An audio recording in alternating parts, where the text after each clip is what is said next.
অনেকদিন পরে আজকে আসলাম উত্তরা গণভবন নাটোর রাজবাড়ি। আজকে একটু কাজে আসছিলাম, তার ফাঁকে পরিবার নিয়ে আসলাম উত্তরা গণভবনে। আজকে শুক্রবার হয়, অনেক লোকজনে আসছে, আমিও আসছি। আমার মেয়ে, আমার ওয়াইফকে সাথে নিয়ে আসছি ঘুরতে। আব্বু কি কি কি আসো আসো, ভিতরে যাবো এখন, আসো। দুটো টিকিট কাটছি।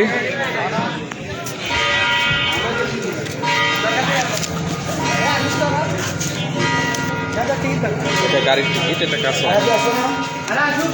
টিকিটটা দেন। টিকিট চেক করছে তো ঢোকার সময়।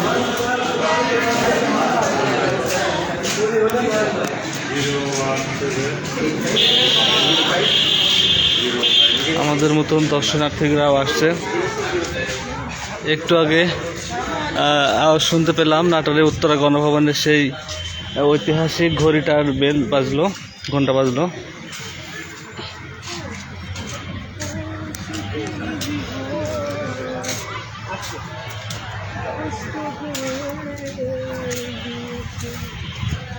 ফুল, আব্বু ফুল নেবে?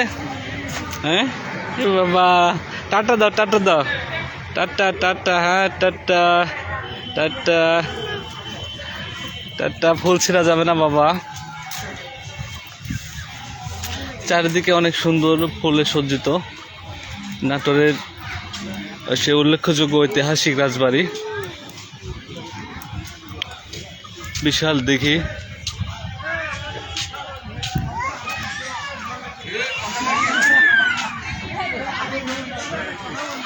দুই পাশে দিঘির। ঢোকার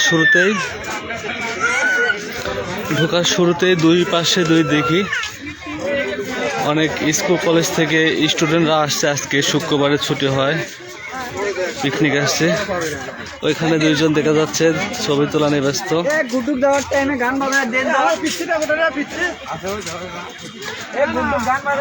লাইভে আমি আছি, আমার মেয়ে আছে। বাবা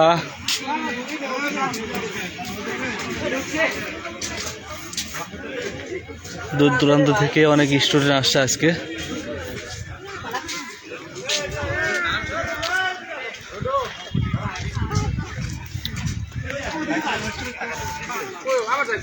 বাহ, শীতকালীন হওয়ায় এই রাজবাড়িতে ঢুকলে পারে যে কোনো লোকের মন ভালো হতে বাধ্য, কারণ এত সুন্দর ফুল দিয়ে সুসজ্জিত রাজবাড়িটি যে কোনো লোকের ভালো লাগতে বাধ্য। শীতকালে যতগুলো ফুল এই রাজবাড়িতে দেখা যায়, আসলে অন্য টাইমে আসলে পাওয়া যাবে না। সামনে দেখা যাচ্ছে দুটা কামান। এক সময় রাজারা যুদ্ধকালীন অবস্থায় এই রাজবাড়িটির সুরক্ষার জন্য কামানগুলো ব্যবহার করত। সেই কামানগুলো এখনও সাজানো রয়েছে। সেই রাজা নেই, কিন্তু রাজার কামান রয়েছে, সেই চিহ্নগুলো রয়েছে।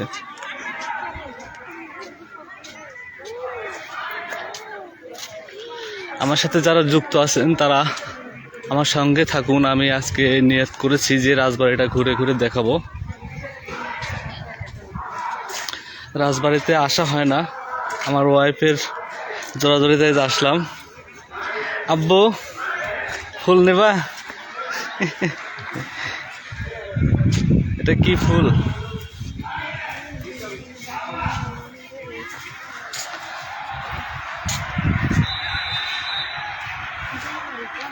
সেই পুরাতন জরাজীর্ণ বিল্ডিংগুলা কিছুটা রং করে সৌন্দর্যমণ্ডিত করে রাখা হয়েছে। ভিতরে একেবারে অন্ধকার, রুমের মাঝে কিছুই দেখা যাচ্ছে না। এটা সম্ভবত কারাগার ছিল আগে, রাজার আমলের কারাগার।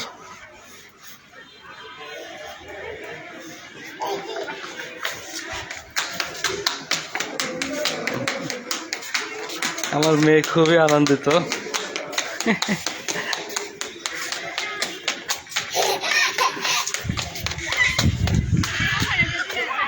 বাহ, এই সেই কাঙ্ক্ষিত ফুলের বাগান।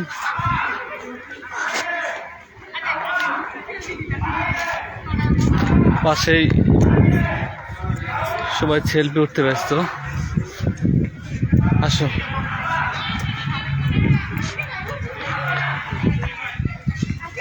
বিভিন্ন স্কুল কলেজের স্টুডেন্টরা আসছে, সবাই সেলফি ফটো ব্যস্ত। আসো আব্বা আসো।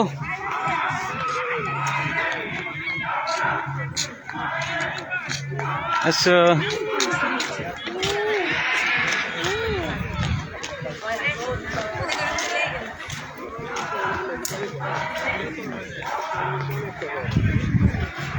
এই উত্তরা গণভবনে অর্থাৎ নাটোর রাজবাড়িতে আসলে সেই প্রাচীন বৃহৎ বৃহৎ আম গাছ দেখা যায়, যেগুলো ইতিহাসে সাক্ষী হয়ে এখন এই রাজবাড়িতে দাঁড়িয়ে রয়েছে। একসময় এই আম বাগানে আম গাছের নিচ দিয়ে রাজারা চলাফেরা করত, সেই গাছগুলো আর সাক্ষী হয়ে রয়েছে। এটা উত্তরা গণভবনের সংগ্রহশালা। রাজ পরিবারের সদস্যদের ব্যবহার্য আসবাবপত্র, পোশাক, তৈজসপত্র, বই, কাব্য গ্রন্থের পাণ্ডুলিপি, ডায়েরি, অন্যান্য দ্রব্যাদি রয়েছে। এটা জেলা প্রশাসকের তত্ত্বাবধানে রয়েছে। দেখতে পাচ্ছেন বিশাল একটা প্রকাণ্ড আম গাছ, যেটা রাজাদের সেই চিতি বিজড়িত আম গাছগুলা, হয়তো তাদের আমলে গাছগুলো লাগানো হয়েছিল। অনেকটা ঝড়ে ভেঙে গেছে ডালপালা। আমার মেয়েও আমার সাথে হেঁটে বেড়াচ্ছে রাজবাড়িতে।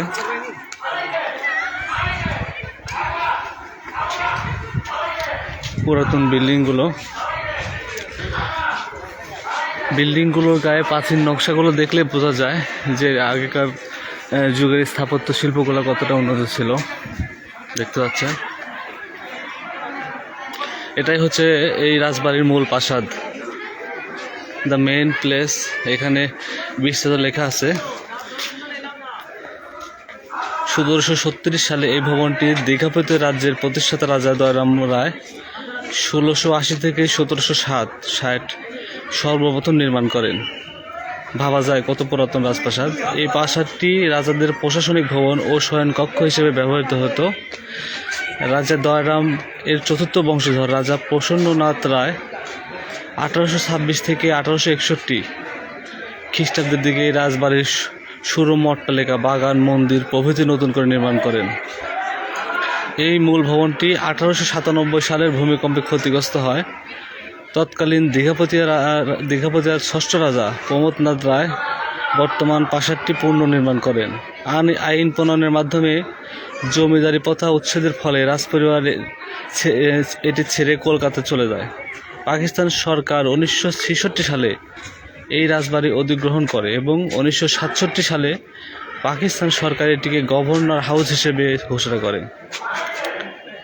এই রাজবাড়িটির গুরুত্ব আরও বেড়ে যায় যখন 1972 সালের 9 ফেব্রুয়ারি জাতির জনক বঙ্গবন্ধু শেখ মুজিবুর রহমান এই রাজবাড়িকে গভর্নর হাউস থেকে উত্তরা গণভবন হিসেবে ঘোষণা করেন। মোটামুটি এখানে ইতিহাস লেখা রয়েছে, পড়ে শোনালাম।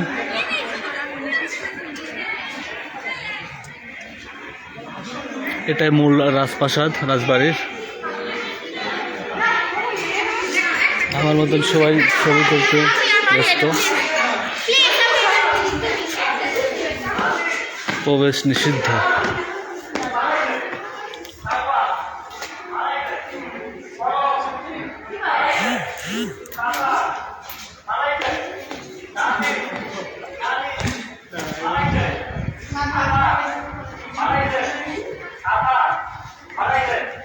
এখানে আরেকটা কামান রেখে দেওয়া হয়েছে মূল প্রাসাদের সামনে। তৎকালীন রাজার, আমরা এখন যারা দেখাতে চলেছি, তৎকালীন সেই রাজার প্রতিমূর্তি রাখা হয়েছে। দেখতে পাচ্ছেন, এই সেই রাজা নেই, রাজার স্মৃতিচিহ্ন হিসেবে তার সেই প্রতিকৃতির একটি মূর্তি বানিয়ে রাজপ্রাসাদের সামনে রাখা হয়েছে।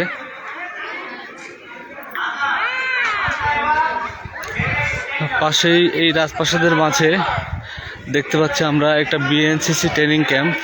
বিএনসিসি স্টুডেন্টদেরকে ট্রেনিং করানো হচ্ছে। এইদিকে রাজবাড়ির পেছনের দিক বিশাল বিশাল প্রকাণ্ড আম বাগানগুলো জানি না কত বয়স হবে, তবে অনেক প্রাচীন। এখানে বিএনসিসি ট্রেনিং হচ্ছে।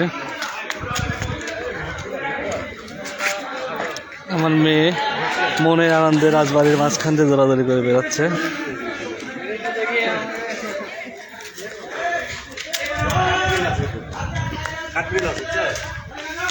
আব্বু এইদিকে আব্বু, টাটা দাও, টাটা দাও। আমি আমি আপনাদের সাথে রয়েছি, সজীব, আমার ওয়াইফ এবং আমার মেয়েও আজকে আমার সাথে রয়েছে।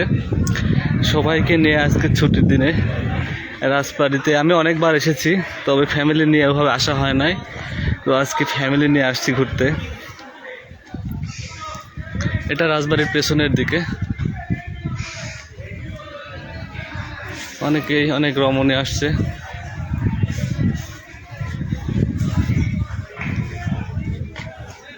এটা রাজবাড়ির পেছনের দিক। এদিকে রানীরা রাজবাড়ির চারিদিক দিয়ে আপনার নিরাপত্তা যে খাল খনন করা হয়েছে।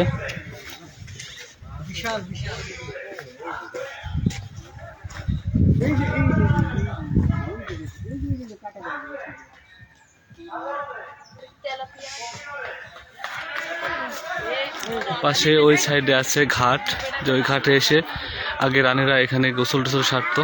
ওই সাইডে যেতে পারতেছে না, এখানে আপনার বেড়া দেওয়া আছে, তবে এটা নিরাপত্তা খাল।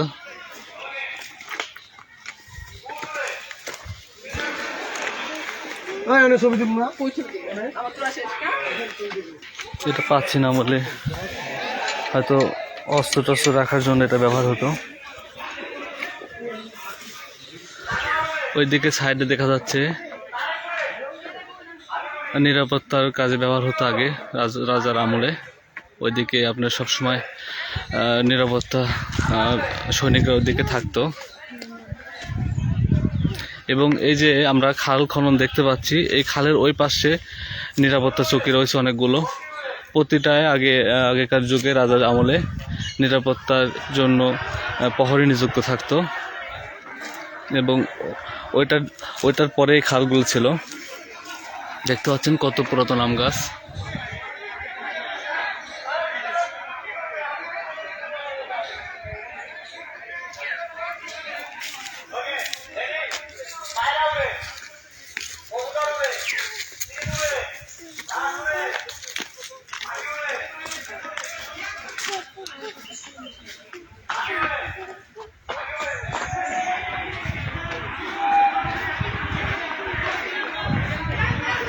আমরা আজকে যে রাজবাড়িতে ঘোরাঘুরি করছি, এক সময় এই রাজবাড়িতে জনসাধারণ প্রবেশ নিষিদ্ধ ছিল।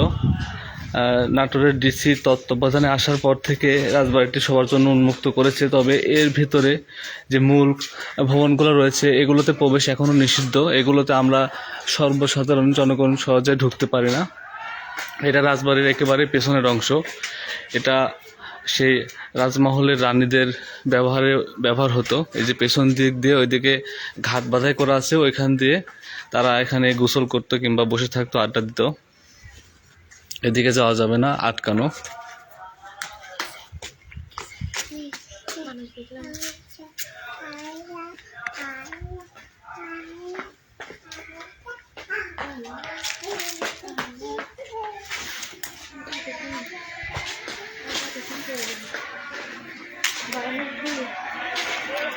রাজবাড়িটি সিসি ক্যামেরা দ্বারা সার্বক্ষণিক নিয়ন্ত্রিত রয়েছে।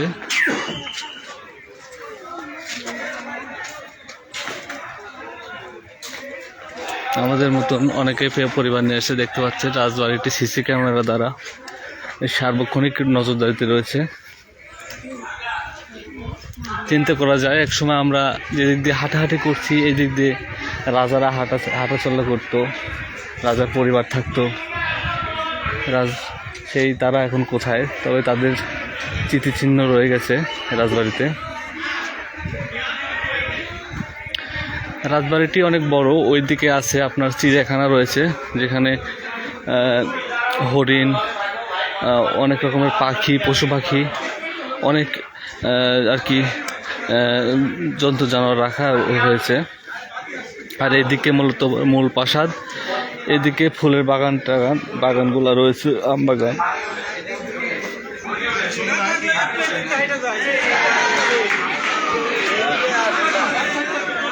তবে আপনারা সময় পেলে অবশ্যই রাজবাড়িতে আসবেন, মনটা ভালো হয়ে যাবে। তবে এইখান থেকে একটা জিনিস কি বোঝা যায়, এক সময় যে রাজবাড়ির আশেপাশ দিয়ে মানুষ স্যান্ডেল পা দিয়ে হেঁটে যেতে পারতো না, সেই রাজবাড়ির রাজারা কোথায়? ক্ষমতা প্রতিপত্তি কোনো কিছুই মানুষের স্থায়ী নয়। আজ যে রাজা কাল সে ফকির। তো ক্ষমতা নিয়ে বাড়াবাড়ি করার কোনো মানে হয় না, কারণ এই পৃথিবী ছেড়ে সবাইকেই যেতে হবে। রাজা বাদশাহ যে ক্ষমতার অধিকারী যে যেখানে ছিল সবাই আজ বিদায় নিয়েছে, নতুন আবার আরেকজন ক্ষমতায় আসছে। এরকমভাবে জীবন আমাদের এই বিশ্ব চলছে। সো ক্ষমতা নিয়ে বেশি বাড়াবাড়ি করা কারাই উচিত হবে না।